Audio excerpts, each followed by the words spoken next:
Assembly इंतखाबात में किसी पार्टी के साथ इत्तेहाद नहीं करेगी। पार्टी अकेले इलेक्शन लड़ने के लिए तैयार है। ये फैसला पीएसी की मीटिंग में लिया गया है। पीडीपी के तर्जुमान और सीनियर लीडर वीरेंद्र सिंह सोनू ने तस्दीक की है कि पीडीपी की पीएसी ने आने वाले असेंबली इंतखाबात अकेले लड़ने का फैसला किया है।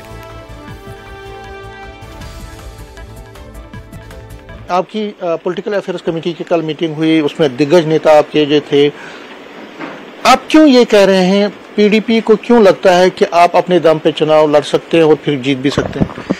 देखिए, ऐसे है कि कल जो हमारी पीएसी की मीटिंग थी उसमें बहुत सारे मुद्दों पर चर्चा हुई। पार्लियामेंट इलेक्शन की वोट शेयरिंग पे बात हुई, क्या क्या सूरत हाल रही, आज की क्या सूरत हाल है।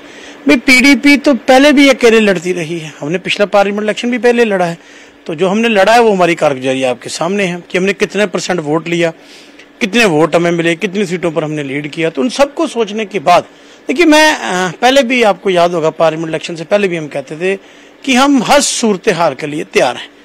एक पॉलिटिकल वर्कर होने के नाते पार्टी जो डिसीजन लेगी हम उसके साथ है। लेकिन कल जो हमारे डिसीजन हुए उसमें सबसे बड़ी बात है कि पार्टी को और मजबूत किया जाएगा। जिन जिन इलाकों में हमें अच्छे वोट मिले हैं, जहां जहां हमारी लीडर्स को स्ट्रेंथन किया जाएगा, हमारे पोटेंशियल कैंडिडेट्स को जल्द से जल्द वो अनाउंस किया जाएगा।